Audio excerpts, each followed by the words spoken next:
Okay, सो doubt class chemical kinetics बताया था।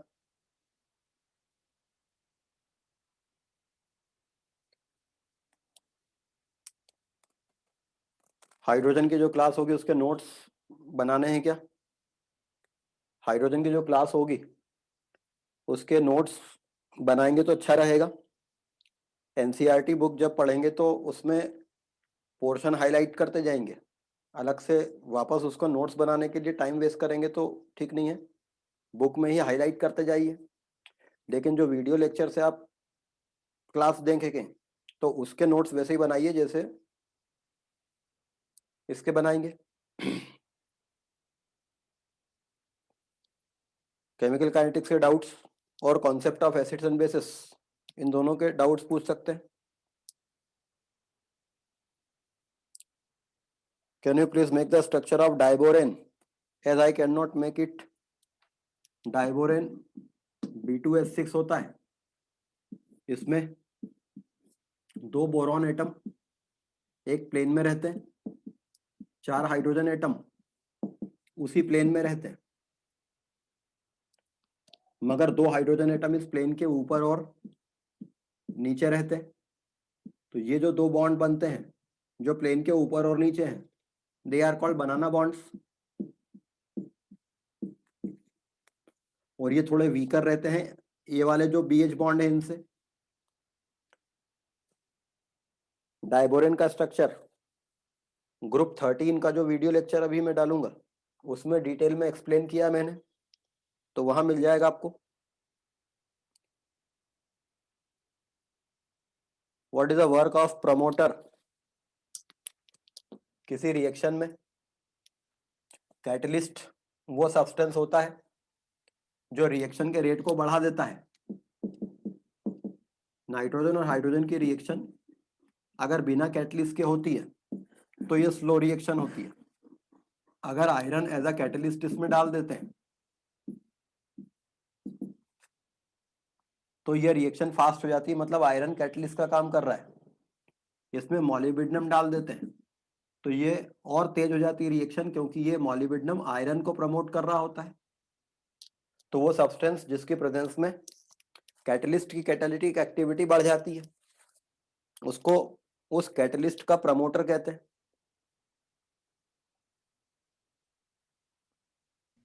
Sir कल आप जब लुईस एसिड्स में वो जनरल एसिड्स बता रहे थे, तो आपने जो when a low electronegative is element is multiple bonded with high electronegative element, उसमें CO2 और H2O का जो एग्जांपल दिया था वो एक और बार एक्सप्लेन कर दीजिए ना। When a low electronegative element is multiple bonded with a high electronegative element, then this compound can act as a Lewis acid। क्योंकि ये हाई इलेक्ट्रोनेगेटिव एलिमेंट है और एक पाई बॉन्ड रखता है। मल्टीपल बॉन्ड मतलब डबल या ट्रिपल बॉन्ड। तो ये पाई बॉन्ड जब ब्रेक होगा तो हाई इलेक्ट्रोनेगेटिव एलिमेंट अपनी तरफ इलेक्ट्रॉन पुल कर लेगा और इस कार्बन पर इलेक्ट्रॉन डेफिशिएंसी क्रिएट कर देगा, जिससे कि ये कहीं से लोन पेयर ले सकता है। अब तो ऐसे कंपाउंड्स लुईस एसिड का काम कर सकते हैं जिनमें कोई लो इलेक्ट्रोनेगेटिव एटम अपने से हायर इलेक्ट्रोनेगेटिव एटम से मल्टीपल बॉन्डेड रहता है, तो at the time of need वो इलेक्ट्रॉन ले सकते हैं। Chemical kinetics booklet exercise 2 question number 3।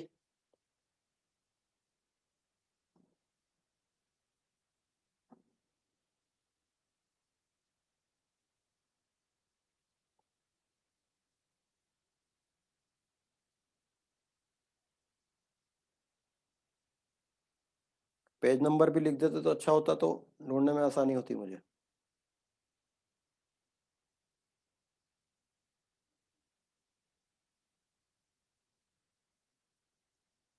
Exercise 2 question number 3।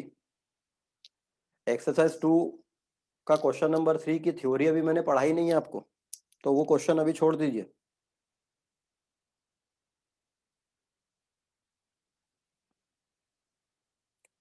Level 4 objectives chemical kinetics question number 1 and 2।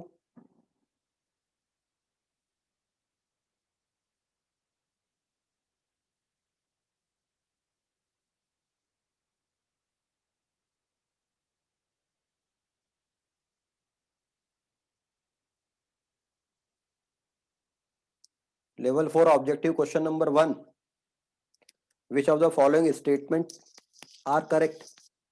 कौन से स्टेटमेंट्स करेक्ट है? तो वन बाय वन सारे स्टेटमेंट को चेक करते जाइए। Option A, the order of reaction is the sum of components of the all the concentration terms in the rate expression. किसी reaction के रेट एक्सप्रेशन में जो कॉन्सेंट्रेशन की पावर्स होती हैं उनका सम ऑर्डर ऑफ रिएक्शन होता, तो ये स्टेटमेंट सही है।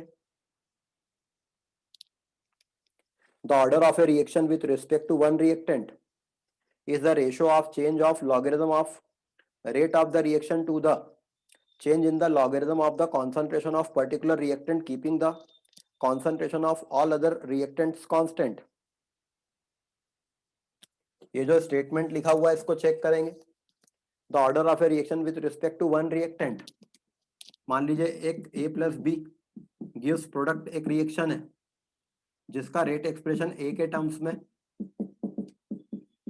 k a की पावर n b की पावर m है। अब अगर आप b का कॉन्सेंट्रेशन कांस्टेंट रखते हैं तो ये टर्म कांस्टेंट रहे हो जाएगी।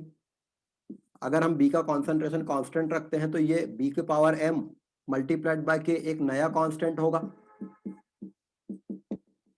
a dash.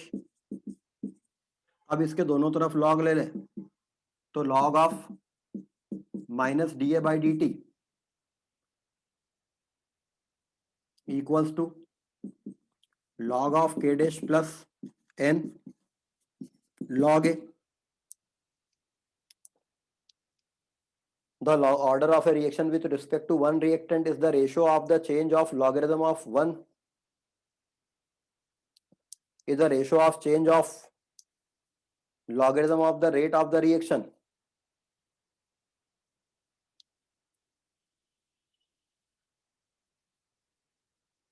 to the change in the logarithm of the concentration of a particular reactant। पहले इसको दोनों तरफ लॉग पहले नहीं लेते, पहले minus D A by D T term में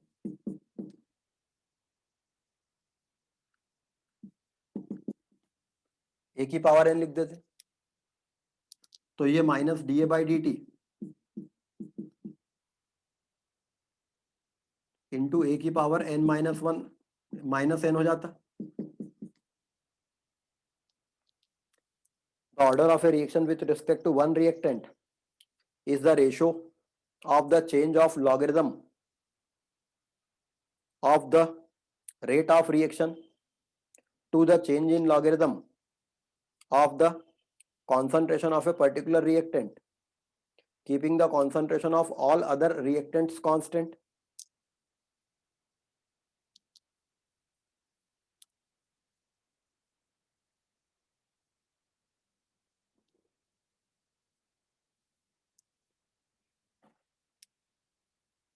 अगर इस रिएक्शन के लिए B का कॉन्सेंट्रेशन कांस्टेंट रहता और फिर इसमें हम लॉग ले लेंगे और ये N की वैल्यू को निकाल के देखेंगे तो log of minus D A by D T equals to log of K plus N log A plus B का कॉन्सेंट्रेशन कांस्टेंट है तो वो एक लॉग ऑफ बी की पावर एम एक कांस्टेंट टर्म रहेगी और इस एन को निकाल लेंगे तो ये इधर माइनस साइड में चले जाएंगे तो चेंज आ जाएगा। तो जो लैंग्वेज लिखी है उस हिसाब से ये एन आ जाएगा, तो ये स्टेटमेंट सही होना चाहिए।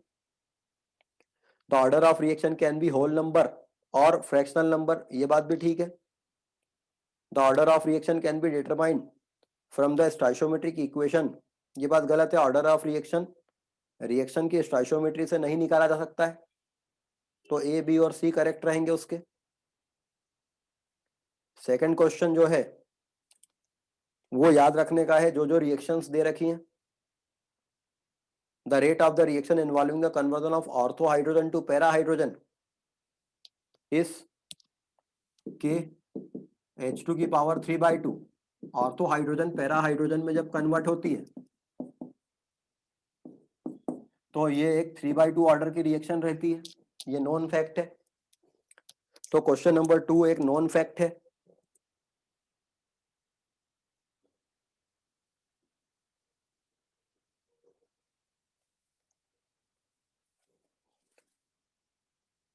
Objective level 3 question number 25.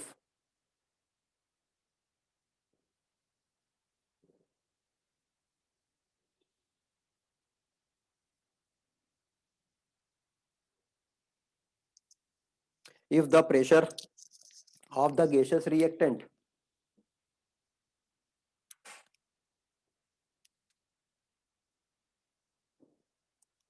if the pressure of the gaseous reactant is changed 3 times, the rate of reaction changes by 5.2 times. Determine order of reaction. एक रिएक्शन थी जिसमें गैसियस रिएक्टेंट था, तो माइनस dp बाई dt इस r का pressure change होना equals to k r की power n order of reaction है.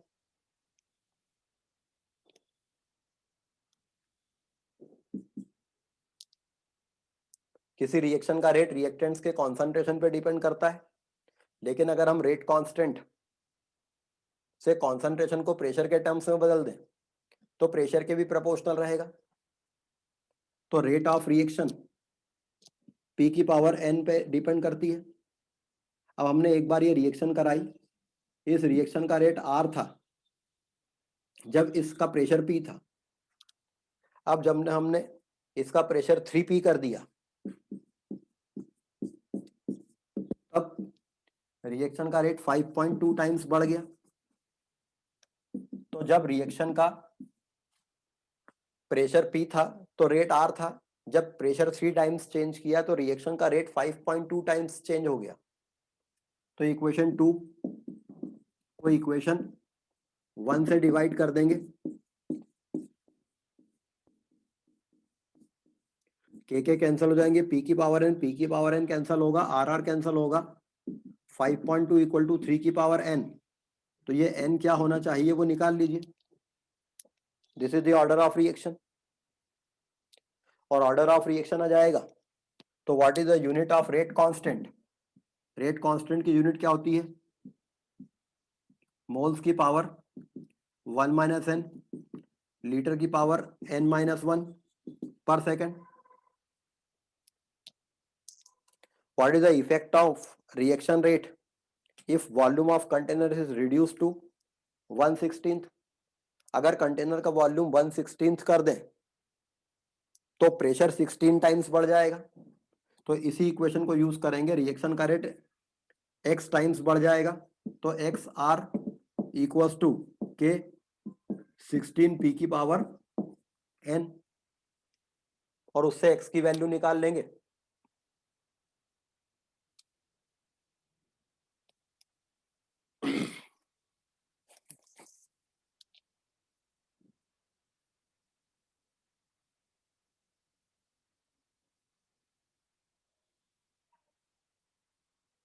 What is the meaning of isomerization in question 3 level 4? अगर एक मॉलिक्यूल किसी रिएक्शन के कारण अपने आइसोमर में कन्वर्ट होता है, the reaction is called isomerization reaction. Suppose आपके पास में ब्यूटेन है और AlCl3 डालकर हीट करने से ये आइसोब्यूटेन में कन्वर्ट हो जाती है. तो ये मॉलिक्यूल अपने आइसोमर में कन्वर्ट हुआ है. ये रिएक्शन आइसोमराइजेशन रिएक्शन कहलाती है. बट आप तो उस क्वेश्चन को A गिव्स B टाइप की रिएक्शन मान के कर लो. आपको इससे क्या करना है कि मॉलिक्यूल क्या था.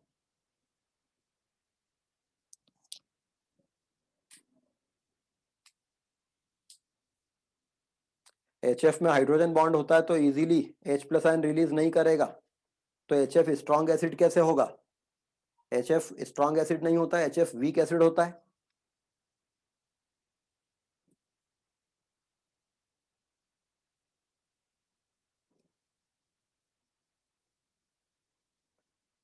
For acid and base theory, how many pages should I left so that I can make notes for hydrogen? Hydrogen के लिए अलग से कॉपी बना लो, इनऑर्गेनिक केमिस्ट्री हेडिंग डालकर पूरी इनऑर्गेनिक केमिस्ट्री उस कॉपी में ही कर लो, क्योंकि अभी हमें हाइड्रोजन के अलावा और दूसरे ग्रुप्स भी पढ़ने हैं.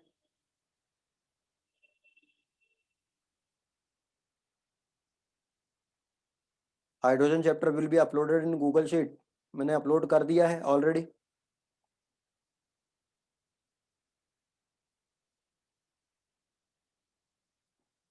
उसी गूगल शीट में केमिकल बॉन्डिंग के लेक्चर भी डले हैं, तो वहीं से आप लेक्चर देखिए। नेहा सराफ आपने लेट ज्वाइन किया है, तो पहले आप केमिकल बॉन्डिंग के लेक्चर सारे पढ़ लीजिए, क्योंकि उसकी बहुत ज़रूरत पड़ेगी। What is the portion of test? Chemical kinetics आएगा।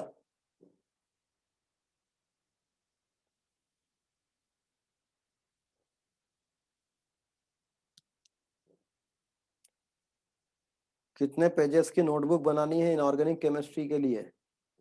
ऐसे ऐसे डाउट्स पूछते हो तुम लोग, कुछ थ्योरी पूछ लेते हैं तो अच्छा रहता है। और मुझे पेजेस का नंबर थोड़ी याद है कि 155 पेजेस की बना लेना। एक रजिस्टर ले लो थोड़ा ठीक ठाक पेजेस वाला।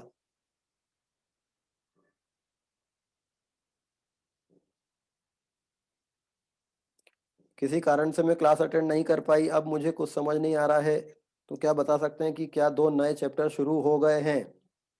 हाँ, 2 नए चैप्टर शुरू हुए हैं। एक हाइड्रोजन चैप्टर शुरू हुआ है,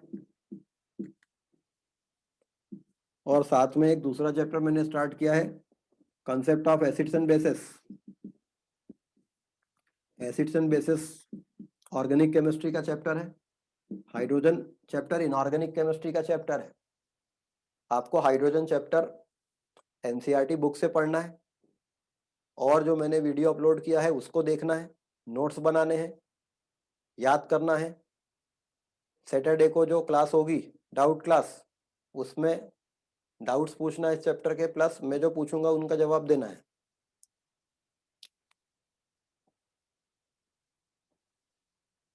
Aditi Sharma, hydrogen chapter is not uploaded in the Google sheet. मैंने कर दिया है, आप लोगों को नहीं दिख रहा है क्या?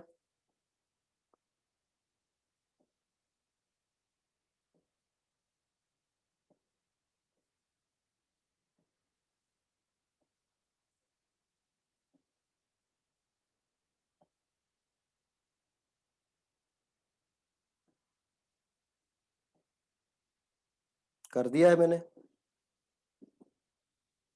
हाइड्रोजन 1 हाइड्रोजन 2 दो अपलोड किए हैं।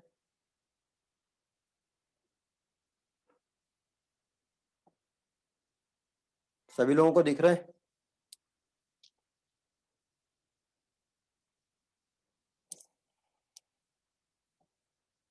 हैंड रेस करके बताइए कि दिख रहे हैं आपको गूगल शीट पर।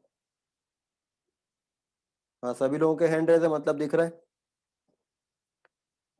How AlCl3 exist as dimer. अगर AlCl3 मोनोमर बनता तो एल्यूमिनियम का ऑक्टेट कंप्लीट नहीं रहता।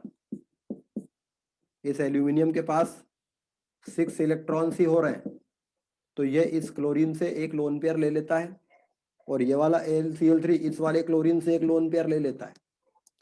तो ये AlCl3 Al2Cl6 डाइमर के फॉर्म में एग्जिस्ट करता है। Should I study periodicity before studying hydrogen? नहीं, पीरियोडिसिटी पढ़ने की जरूरत नहीं है।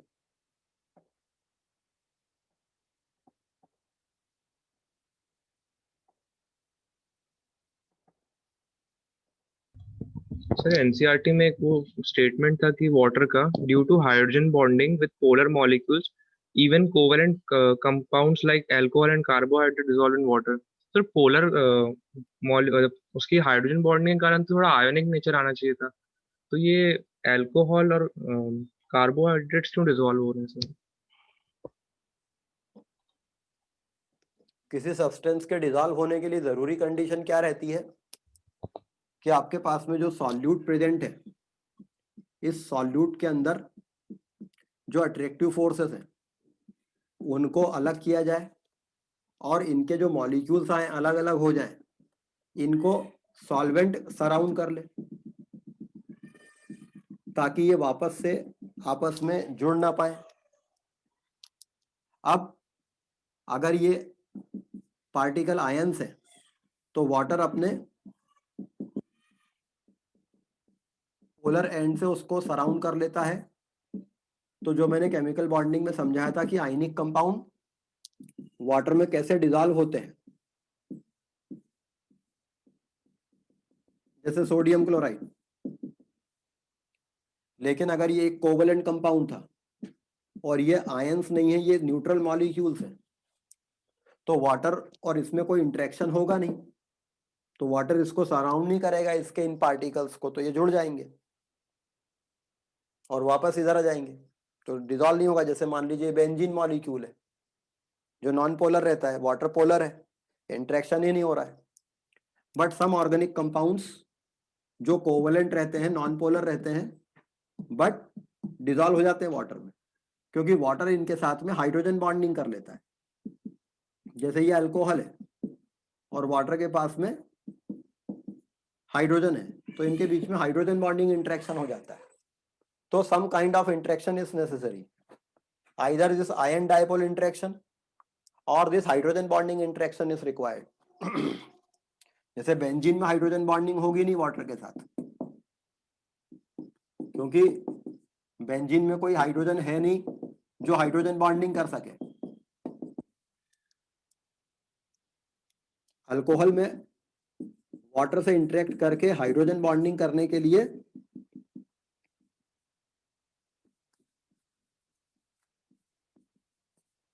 ये वाला हाइड्रोजन रहता है।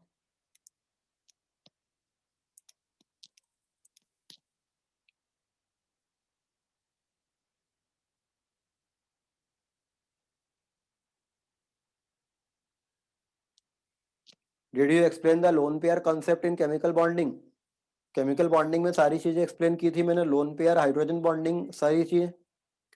जिन लोगों को दिक्कत आ रही है, concept of acid base chapter जो मैंने पिछली क्लास में पढ़ाया था, तो पहले आप केमिकल बॉन्डिंग चैप्टर एक बार फिर से पढ़िए।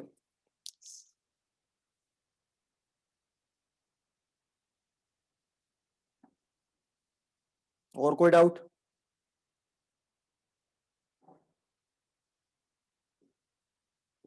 Chemical kinetics page 26 question 15।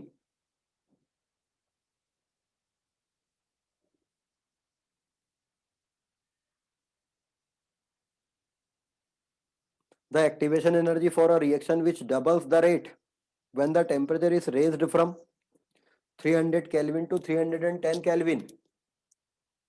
एक रिएक्शन की एक्टिवेशन एनर्जी क्या होगी अगर उसका रेट 300 से 310 टेम्परेचर करने पर रेट डबल हो जाता है। मतलब एक रिएक्शन है ए गिव्स बी, 300 केल्विन पर इसका रेट कांस्टेंट के है, तो 310 पर इसका रेट कांस्टेंट 2k हो जाता है। तो इस रिएक्शन की एक्टिवेशन एनर्जी क्या है? log of K2 upon K1 equals to activation energy of the reaction upon 2.303 R 1 upon T1 minus 1 upon T2। Higher temperature 310 T2 है, तो उस पर रेट कांस्टेंट K2 होगा, मतलब वो है 2k upon T1 temperature K। Activation energy of the reaction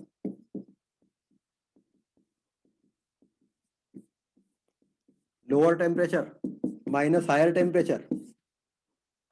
इसको solve करेंगे, log 2 की वैल्यू पता है आपको 0.3010, और इसको सॉल्व करके एक्टिवेशन एनर्जी निकाल लेंगे, जूल पर मोल में आएगा आंसर। आंसर किलो जूल पर मोल में दिया है तो बाद में 1000 से डिवाइड कर देंगे।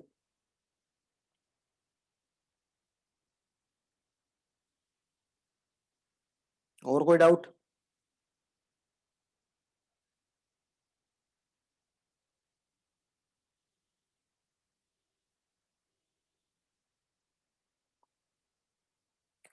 चलिए नेक्स्ट क्लास में देखते हैं बाकी।